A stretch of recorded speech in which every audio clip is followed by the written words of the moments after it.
Hello everyone. Today I'm going to be covering the basics about Copic markers.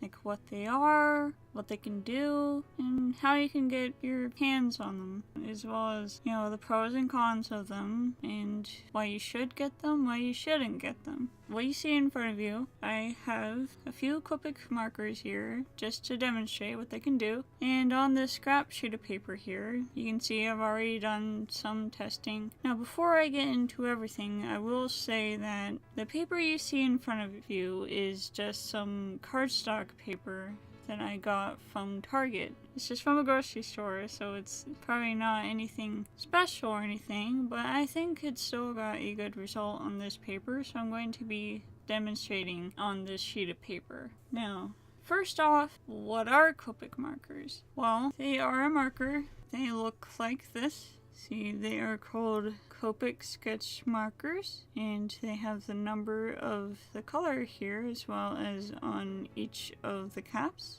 You can see this is R17, lipstick orange. Copic is a marker that has a vast variety of Copics. There are hundreds of them, so these aren't nearly as much as there are out. It isn't just some small set of 24 markers, no. This is a high-end marker that you can find in vast quantities. Like, there are many shades, there are many colors, and they come in a lot of different shades and whatnot. I will be getting into all of this later, but for now I will move on to other things. Now, what makes these markers special is that they have a really impressive laydown of color. Like you can see here, it's not streaky, it's flat color, and it looks like you could have printed it out from a computer. Because the color is just so vibrant, it's very good ink, and professional artists tend to use these.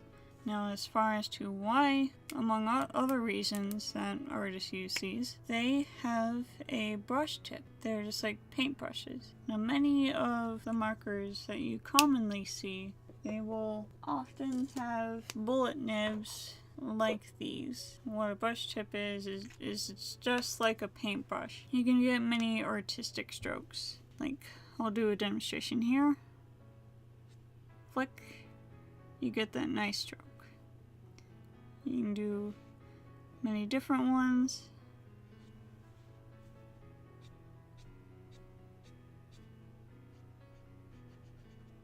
You can even get that flat color if you want to. But it's mostly great to fade off into a different color.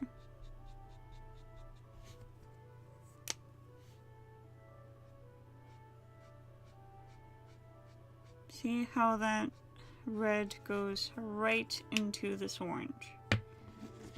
It has no trouble whatsoever going from one color to another. If you were using like a cheap, for example, Crayola marker, and you tried to do this, then you would probably get blocks of color, streakiness, and so on. Like, it would probably look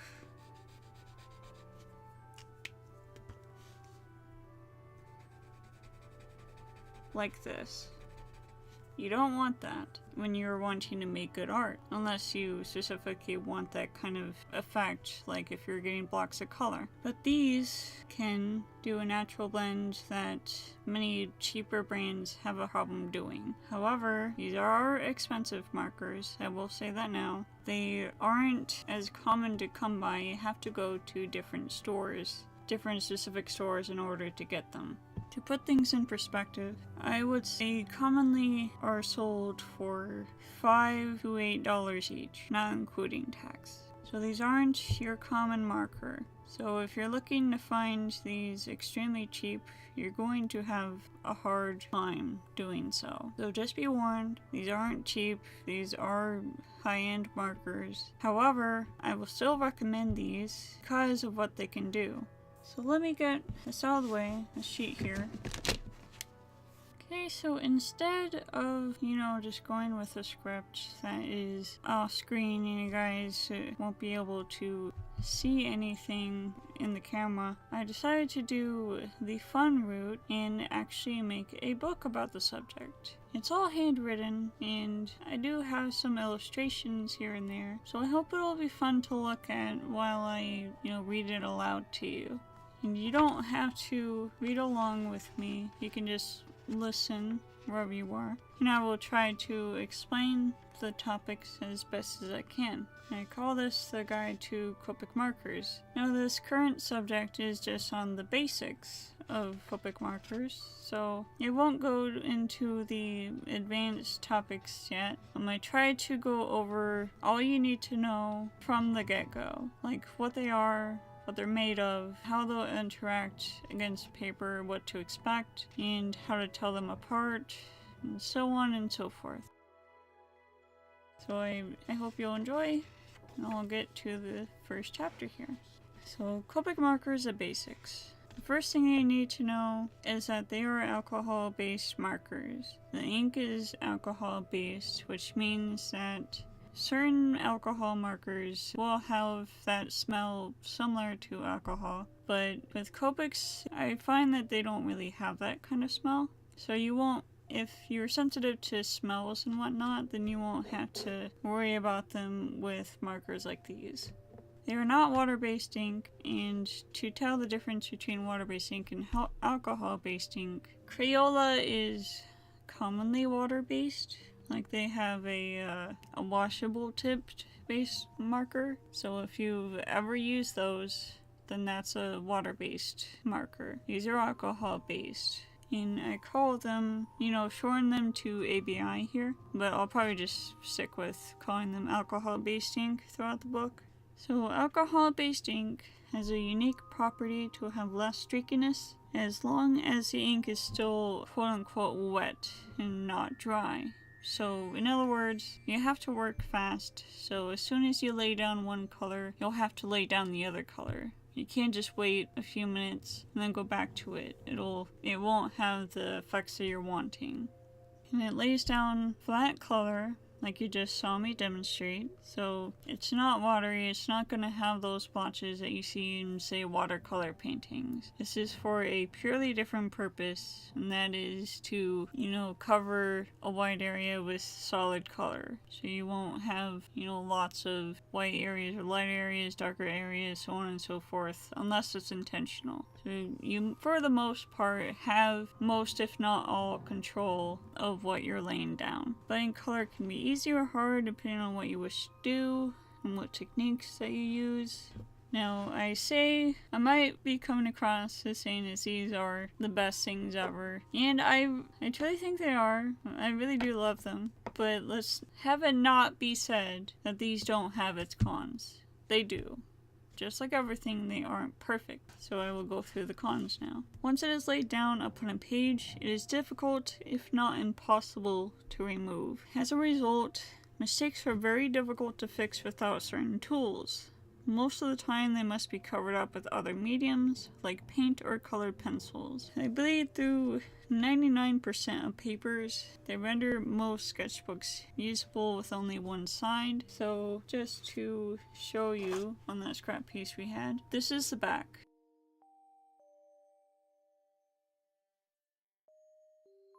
This is the back of that sheet, and they show through, as you can see, they show through almost 100%. It's unavoidable. You're not going to have, no bleed on any paper.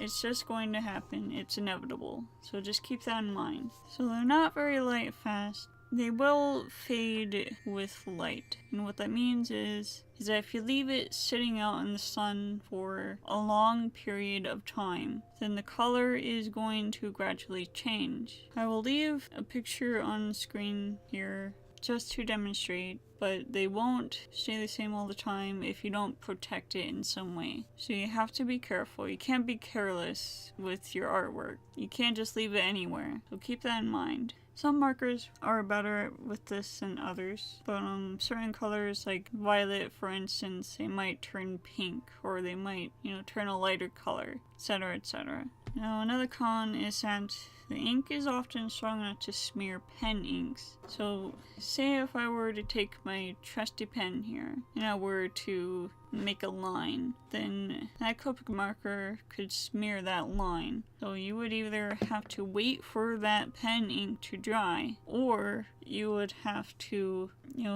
find a pen that can withstand them, which not many can. So just keep an eye out on that. You do have to use certain papers with these. You can't use the heavier bumpy papers like watercolor paper, for instance, or bumpy paper meant for graphite. It's not a good idea because rough paper might damage your brushes. It'll wear at them. It's preferable that you have a smoother paper, preferably not too thin, like this paper. This is actually a pretty thin paper, but this is just a notebook. So preferably not too thick, not too thin. So just like cardstock, for instance. I mean, printer paper is fine. It's not the best option that you can use, but use what you're comfortable with in the end. But just keep that in mind. Don't buy the cheapest paper on the market, or else you'll probably get bad results. Now on this page, I made a chart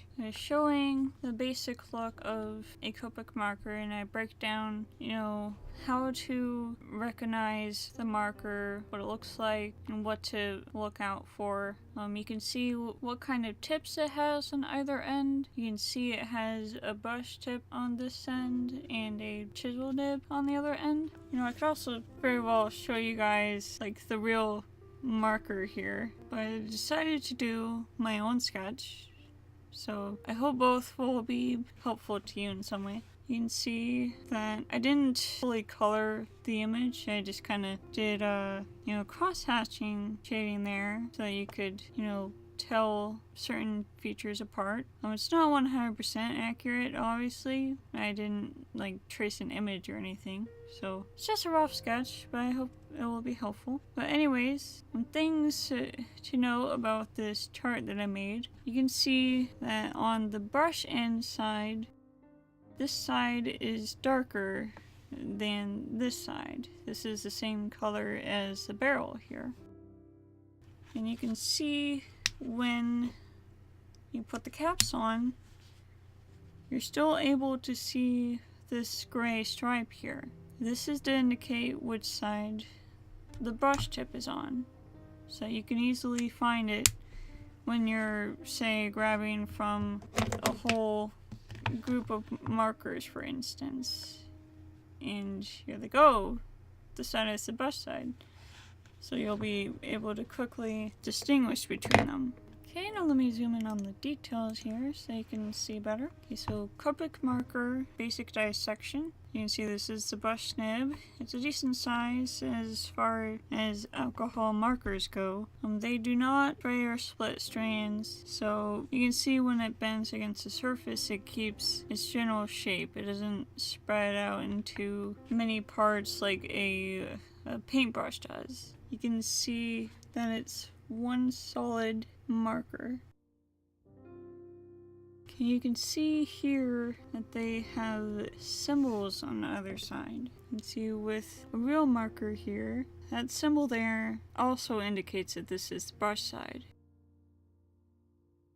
And it does the same thing for the chisel tip side. You can see it's indicative of both sides. Okay, now with this here, you can see it says Copic Sketch. Well, there are different versions of Copic markers. There is the Copic Sketch marker. They are, the preferred standard of Copic markers. They hold a generous amount of ink, so it does have a good sized barrel, and they are a good size. They're comfortable to hold. And they're generally in an oval shape. You can see their shape here.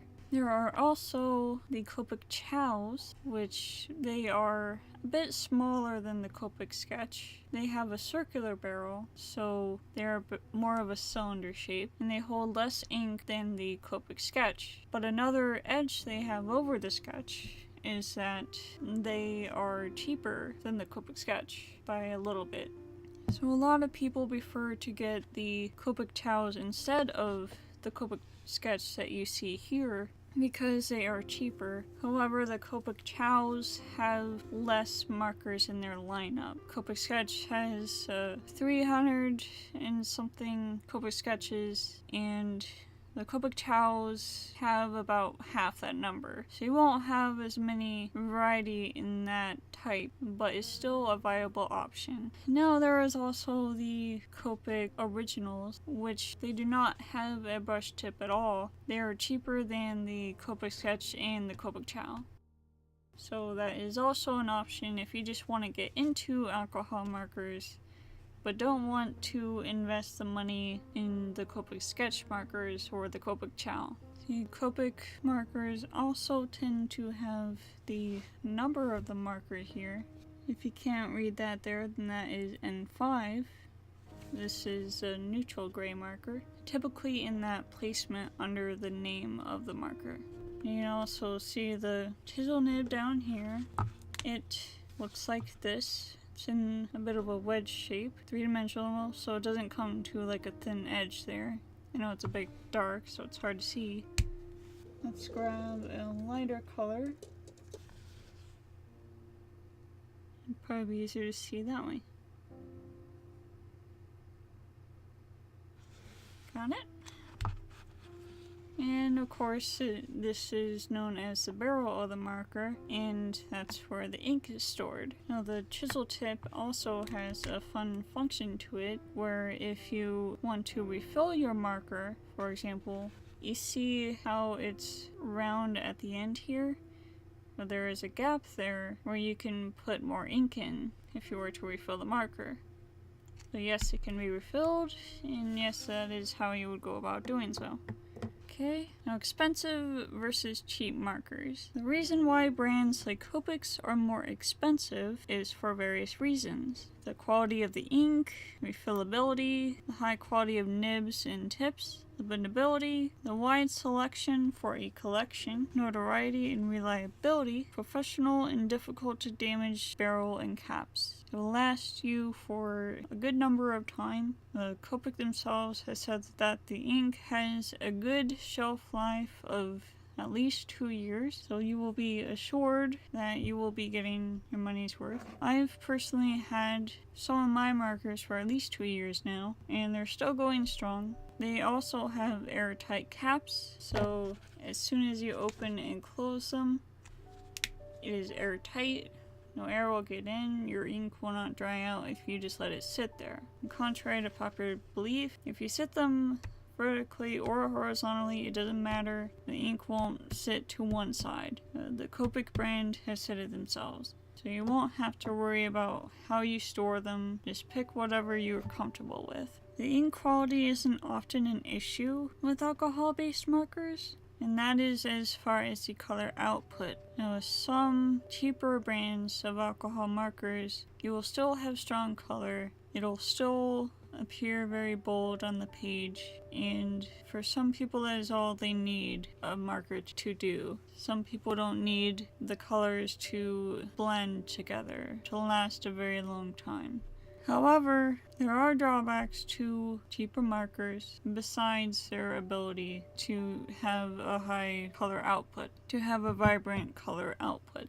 And that is, buying cheaper brand markers can have odd effects on paper. You know, they won't be able to blend together, as I stated. So, say that you have your markers. Okay, let's do it like this. And you go like this. But you won't have that smooth gradient there because, you know, the color is bold, but it won't smoothly make a gradient between colors to colors. Even if these two markers that I picked are very similar. However, with Copic ink, you will less likely have that problem unless you wait for one color that you lay down to dry first. Now, there are also other brands of markers similar to Copics that I noticed have less of the ability to be light fast. Now, refills can be purchased from more expensive brands like Copics. They come in bottles that can be used to fill up your marker over 10 times from empty, so they are cheaper than buying a whole new marker or set. And just to show an example of a refill, okay, they look like this. They have bottles like this. We can unscrew cap, and it would come out this end here. They're much like a dropper. And recall what I said earlier in the video, where the chisel tip end is used for refilling the marker. So that's how you would go about doing that. Now, buying refill bottles are cheaper than getting a whole new marker if it dries out. So if you want to have a long-lasting collection, then you would consider getting these. Okay, now I just have some doodles of the different nib sizes and types. Like this is the brush tip, this is the bullet tip, and this is a chisel tip. You can see this little illustration, it's three-dimensional, it's not like goes in a triangular shape. Copics come with a brush nib, which is something many cheaper brands don't have. The majority of artists prefer brush nibs to bullet and chisel nibs due to how versatile and of ease to use a brush nib is. However, Copics do come with a chisel tip too on the opposite end. Artists tend to use the chisel tip less, but chisel nibs do have their uses as well. Now there is also the quality of the barrel. Brands like Copics come with a professional look. The color labels do not wear off with age or wear, and it is easy to tell which side holds the brush nib and which side holds the chisel nib. Now just to evaluate how good the caps are, you can see here, even if you rub it constantly, it won't fade away. It tends to be in pristine condition. Now another brand of marker that I have, you can see this is what the cap is supposed to look like on the other end, but it is completely worn off on the other side. Like sometimes my palm would brush against here and it would constantly wear away. With Copic Markers, they don't do that. There is a protective top for the text. So the presentation is nice overall, which is why many off-brands copy it. Other markers copying the look of Copics are fondly called by the artist community Copic dupes. Other brands are able to achieve a smooth lay down of color they struggle to blend. Blending is a smooth, non-blocky gradation from one color to another. In other words, blending is a smooth transition. Copics also have a vast collection of markers. They are in high demand and are very collectible, and each individual marker can be bought outside of sets individually. Copic also has many replacement parts and accessories for Copic markers. They have replacement nibs, fine liners, aka fine tip pens, an airbrush system able to use Copic ink like spray paint, paper to use with Copics, swatch books made specifically for keeping track of your Copic marker collection. Now just to show you what I mean, this is a swatch book. And you can keep track of what markers you have. You can see there are many colors here. This is my collection. I'll make a different video on that eventually. How-to books on using Copics, and tools like the Colorist Blender to help with blending and fixing mistakes. Now at some point I will evaluate on what it is, but just to show you, this is what a Colorist Blender looks like. It has the number 0, and it's not like the other markers. You can use it to move ink around, make hatches lighter, etc. But I will cover this at a later date in a different video. Now, none of the aforementioned products you have to buy off the bat or even at all. However, if you're the type to experiment with your art or want a vast collection from only one brand, then Copics are for you. Now, should I even buy Copics, or would other brands benefit me more? Copics aren't for everyone. Many people are happy with other alcohol marker brands. Keep in mind that Copics are very expensive. Prices per country can vary. Some countries are as low as $4 US per marker, The average in most stores seems to be $8. I've even heard of them costing $16 in some country. If they are too expensive where you live, then consider ordering them online or purchasing other brands. Now, refills can cost even more than the markers themselves. At my local art stores, markers are sold individually, otherwise known as open stock, for $5.24, while refills can cost over $6.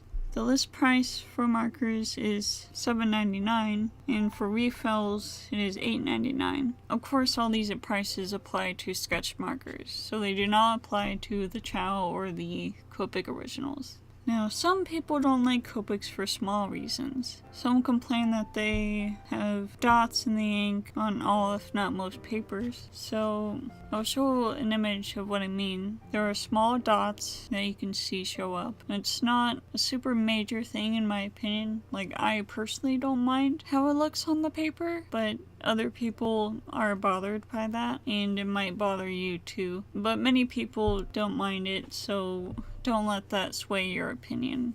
And Copics do have a lot of similar colors. It's unavoidable with their large lineup of colors.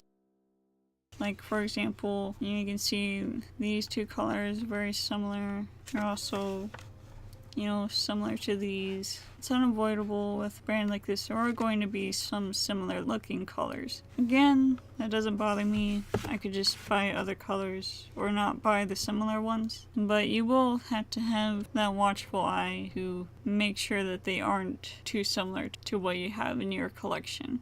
Something that people would also fault them for is because they are a popular brand, so many people ignore that they do have flaws. Like, people will claim that they're perfect, but in this very video I've explained that they aren't.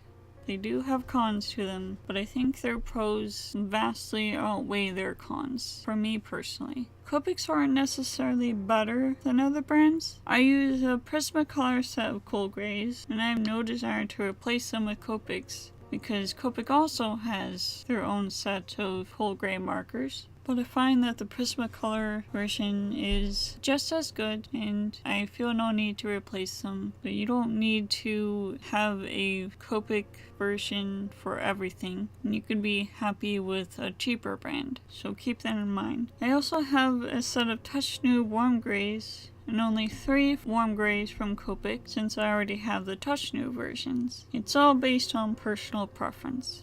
Now, if you just want a small set of well-rounded colors, then Copic does have smaller sets, but in my opinion, they work best in large numbers or in blending trios. I personally think their variety and their high number is their strong point, so if you are going after a smaller set, then you might have trouble having that well-rounded number or utilizing them to their fullest potential. Now, if you just want to fill in an area with one solid color, then a Copic sketch marker may be too overpriced for you. Copic also sells Copic originals with bullet nibs. It does have that brush nib, so if you aren't taking advantage of the brush aspect of it, then you might be better off getting a cheaper brand or version. So I would recommend getting used to using alcohol-based markers before purchasing Copics. I used Prismacolor markers, the bullet tip version, for years before getting into Copics. It got me used to how ink works, but if you really want Copics specifically, just buy 1 or 2 markers and practice filling in areas. Later on, I will discuss different ways to save money while buying Copics. You don't always need expensive art supplies to create good art. Many artists use cheaper art supplies like masters, and use whatever you're comfortable with. And there's evidence of this. You can see many challenges on YouTube, like the cheap art supply challenge and whatnot.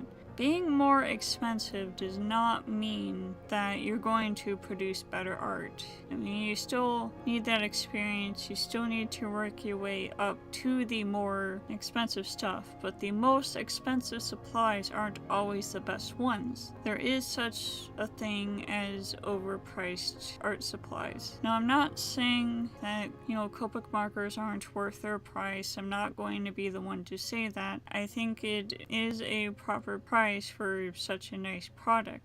However, getting the most expensive thing might not be the best for your situation. So I would weigh that before you order a set of Copics. So just make sure it's the best for you and your situation. Copics and how they bleed. On this page, I went and colored an area with a Copic marker so everyone can observe the effects of quote-unquote bleed. Bleeding is when the ink seeps through a page and leaves splotches of ink on the other side of the page. The pages of this book are thin, so I expected this ink to show through a lot. I will demonstrate with a lighter color and a darker color.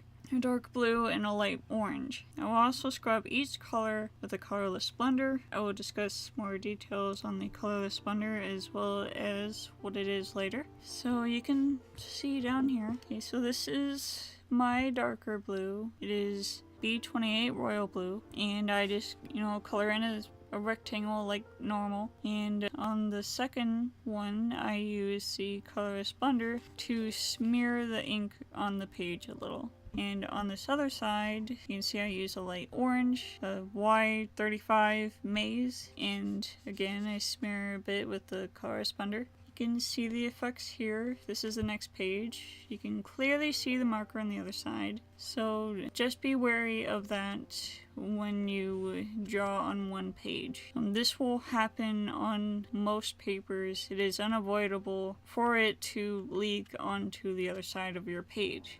However, it depends on the paper how many other pages will be affected by this. You can see here the ink is spread onto the next page, a sizable amount to still be a concern. And you can clearly see the splotches. It's not as clear as on the other side, but it's still enough to inconvenience you if, say, you draw a drawing on this page and then you suddenly draw on the other side of this page and it all leaks onto this one. So it could potentially ruin your artwork. So you have to be aware of that. Be careful when you're drawing. How I counteract this is to always have a scrap sheet of paper between the pages. It won't save, the other side of the same page, but it will save this one. So that is how I would counteract that. And you can see it still seeps through on this page, the other side of the last one. It's not as noticeable, but still prominent, still there. And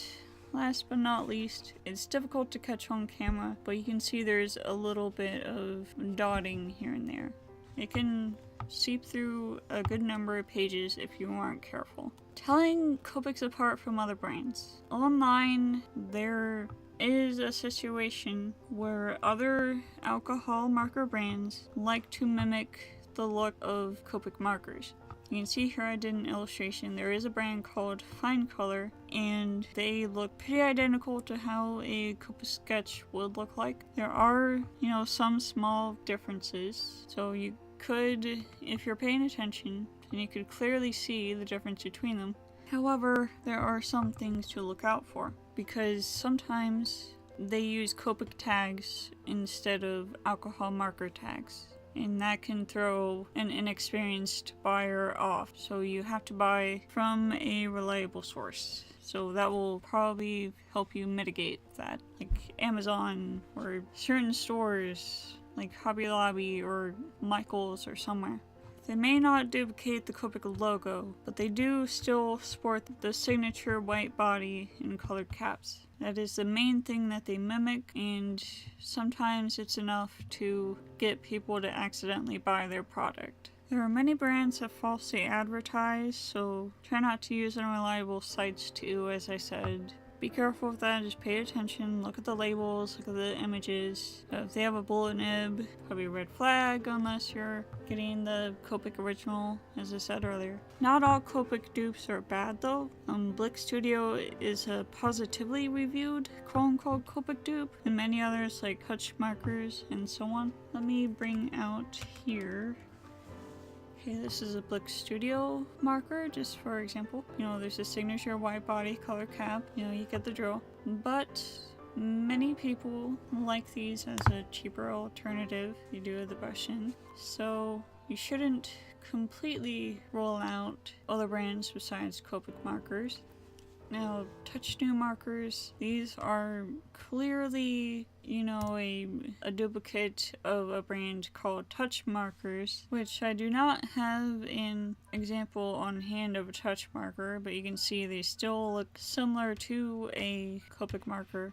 But I still like them. They lay down good color. They don't have a brush tip though. Their price is pretty decent. They come in a very large pack of about 106 markers. Not nearly as good as, you know, certain other brands, but I still quite enjoy using them. And of course they're cheaper alternatives, so just keep that in mind, that not all dupes are bad. But it also depends on what your tastes are. Like, maybe you don't like Blick Studio markers. Maybe you don't like Touch New. I hear people really like Hue markers, if they're pronounced like that, which I do not have, but I hear people constantly think of that as an alternative. So just, you know, do your own research, see if Copic markers are really what you want, and if you don't want some other brand, look up comparison videos, you know, see what you want. Just make sure you're getting your money's worth.